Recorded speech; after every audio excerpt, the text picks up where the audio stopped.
Obscur et froncé comme un œillet violet, il respire, humblement tapi parmi la mousse humide encore d'amour qui suit la fuite douce, des fesses blanches jusqu'au cœur de son ourlet. Des filaments pareils à des larmes de lait ont pleuré sous le vent cruel qui les repousse, à travers de petits caillots de marne rousse, pour s'aller perdre où la pente les appelait. Mon rêve s'aboucha souvent à sa ventouse, mon âme, du coït matériel jalouse, en fit son larmier fauve et son nid de sanglots. C'est l'olive pâmée et la flûte câline, c'est le tube où descend la céleste praline, Canaan féminin dans les moiteurs enclos. Paul Verlaine et Arthur Rimbaud, sonnet du trou du cul. Le caca. Non mais, sérieusement, c'est vrai, après tout pourquoi pas. Le caca fait partie de la vie quotidienne des hommes, c'est sans conteste un tabou, et quand on le croise dans la littérature, on a tendance à en rire bêtement plutôt que de chercher ce qu'il y a derrière. Et pourtant, le caca c'est toute une tradition, et je dirais même une tradition qui se perd. Au Moyen-Âge notamment, les thèmes scabreux ou obscènes sont très souvent abordés, et notamment dans les fabliaux de petits récits assez simples et souvent destinés à faire rire. Parmi ces fabliaux, certains sont dénués de propos obscènes, la plupart sont doucement scatophiles, et les autres, carrément scabreux, sont beaucoup plus durs à trouver traduits de l'ancien français. Dans cette catégorie, on en trouve notamment un sur un chevalier qui peut faire parler les vagins.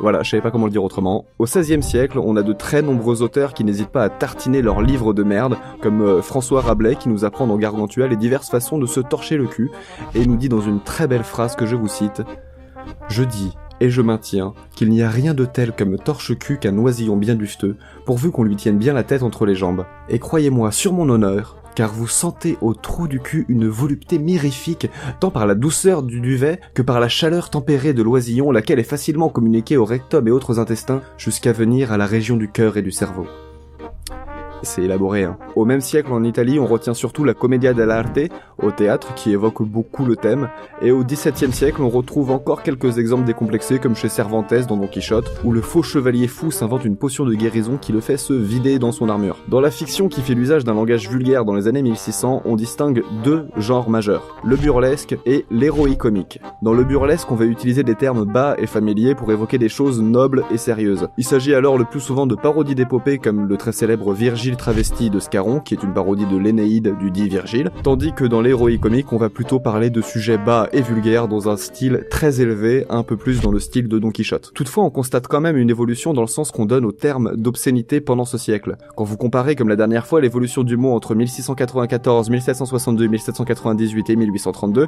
vous trouvez grossièrement la même chose à chaque fois. Cela se dit de ce qui blesse la pudeur. On voit pourtant une évolution entre 1694 et tous les autres. En 1694, c'est une ordure ou une saleté. Après, c'est une parole, une image ou une action. Et ce n'est pas pareil. Cela traduit une transition. L'obscénité avant le XVIIe siècle a une connotation purement morale et religieuse. Il n'y a pas de concept qui désigne la littérature transgressive, à savoir celle qui vise à transgresser les conventions et les normes, notamment celle de la pudeur. Et c'est tout simplement parce que c'est à partir du XVIIe siècle, avec l'expansion de la production de textes imprimés, que la censure organisée va commencer à vraiment s'affirmer. Avant ça, quand on parlait du cucu et du caca, c'était avant tout dans le cadre du carnavalesque, c'est-à-dire un humour populaire où on renverse les hiérarchies et les valeurs. Le sale et le pauvre sont considérés avec hauteur, et le beau et le noble sont rabaissés. Le genre du carnavalesque, beaucoup étudié par Bakhtin, est également le prétexte à quelques évocations scatologiques dans Don Quichotte, dont nous venons de parler. Mais maintenant qu'on diffuse plus de livres et que la censure s'est renforcée, on constate quelque chose de très intéressant.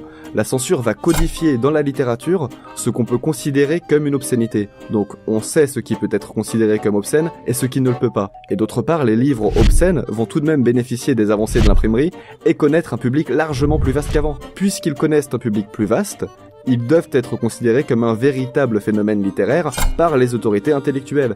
Et puisqu'ils sont considérés comme un véritable phénomène littéraire, certains écrivains libertins pourront obtenir un statut d'auteur et une renommée grâce au caca et au cucu, ce qu'ils n'auraient pas pu faire aussi facilement sans l'arrivée de la censure. Et c'est là le paradoxe. Et parler de caca dans un livre qui emprunte au carnavalesque, au burlesque et tout ça, c'est pas du tout la même chose que de parler de caca le plus sérieusement du monde. Ah, vous me croyez pas ? Vous vous dites sûrement que je me la pète et qu'au final quand les libertins parlent de caca, c'est pas si différent mais c'est juste plus pompeux, c'est ça ? Alors, voici un extrait du volume 1 de Don Quichotte que j'ai déjà vaguement situé plus tôt. Le hasard voulut qu'en cet instant précisément, la potion que Don Quichotte avait avalée sur le champ de bataille fit subitement dans son estomac son effet ordinaire, et qu'il en résulta une soudaine explosion de tout ce qui s'y trouvait alors, laquelle, lancée avec autant d'impétuosité que si elle fût sortie de la bouche d'un canon, se déversa en entier si violemment contre la figure du serviable écuyer, qu'il faillit être renversé rien que du choc. Il n'en fallut pas davantage pour opérer sur ses viscères le même effet qu'aurait pu y faire le breuvage lui-même. Il riposta sur la figure de son maître reconnaître ce que son maître venait de faire sur la sienne. Donc voilà, et maintenant voici un extrait de 1785, les 120 journées de Sodome du marquis de Sade. Il s'agit du fantasme de l'auteur de faire souffrir jusqu'à la mort un très grand nombre de femmes, de centaines de manières différentes, à la seule fin de leur jouissance sexuelle. Les trois amis, Dancourt, Labbé et Després, dont Duclos a parlé le 12 novembre, s'amusent ensemble pour cette passion-ci. Ils veulent une femme, grosse de 8 à 9 mois. Ils lui ouvrent le ventre, en arrachent l'enfant, le brûlent aux yeux de la mère, lui remettent en place dans l'estomac un paquet de soufre combiné avec le mercure et le vif-argent, qu'ils allument, puis ils recousent le ventre, et la laissent ainsi mourir devant eux dans des douleurs inouïes, en se faisant branler par cette fille qu'ils ont avec eux. C'est encore une fois une manière très élargie de voir les choses. Mais quand on vous parle de caca en littérature, il y a grosso modo deux cas de figure possibles. Soit c'est cocasse, un peu crado et populaire, soit ça peut être très intéressant, comme chez Sade, mais il faut vraiment y aller préparé et pas se lancer là-dedans si on est un peu ballonné de base. C'était assez compliqué de vous choisir vraiment un extrait pour vous montrer l'ampleur du truc. Beaucoup d'auteurs disent que ce qui est écrit dans ce livre excelle l'imagination. Et c'est assez vrai, ça peut paraître surprenant, et en fait énormément de passages qui, si j'avais été capable de les lire, auraient été censurés très vite. Mais ce serait quand même assez triste de finir un épisode sur le caca de manière aussi grave parce qu'il ne faut pas oublier que le caca c'est bien et le caca c'est drôle. Alors voilà une petite anthologie des façons de parler du caca. En vrai je pouvais pas ne pas vous parler du livre paru au milieu du 19e siècle qui s'appelle Bibliotheca Scatologica ou Catalogue raisonné des livres traitant des vertus, faits et gestes de très nobles et très ingénieux. Vous comprendrez l'ironie du titre. Parce que ce livre, en plus de nous faire une anthologie des livres qui parlent de caca, nous parle à la fin des différentes façons de parler du caca au 19e siècle, et voici ce qu'on y apprend. Serrer les fesses quand on a chié au lit, c'est prendre trop tard ses précautions. Aimer quelqu'un comme une bonne envie de chier. Pour vivre sain et longuement, il faut donner à son cul vent. C'est un pet de maçon, le mortier est au bout. Mieux vaut péter en compagnie que crever tout seul. Pisser sans péter, c'est aller à Dieppe sans voir la mer. En Russie, on dit d'un idiot qui a dit un beau mot, c'est un chieur qui a pété. Allez, pleurez donc, eh bien chiez des yeux, vous en pisserez moins. Se vider de ce qui ne peut sortir par la transpiration. Faire une omelette sans beurre dans sa culotte, c'est y chier. On dit d'un homme méprisable, c'est la chiasse du genre humain. Mon âne est plus adroit que toi, car il a le trou du cul rond et il chie des crottes carrées. Et je finirai sur une qui a traversé les âges, par là mon cul, ma tête est malade. Cet épisode c'était aussi beaucoup pour créer un petit moment décomplexé, une zone où il est toléré de parler de merde sur internet. Je sais pas ce que vous en pensez, je trouve que c'est un moment assez agréable au final. Je suis pas du tout scatophile moi-même, et vous aurez compris dans nos créations que c'est pas spécialement le genre d'humour qui nous fait vibrer. Mais bon, c'est vraiment mieux que de jamais en parler, non ? Maintenant quand on vous dira que vous êtes immature à faire des blagues de prout au lieu de vous concentrer sur des choses vraiment sérieuses, vous pourrez répondre que vous savez faire les deux.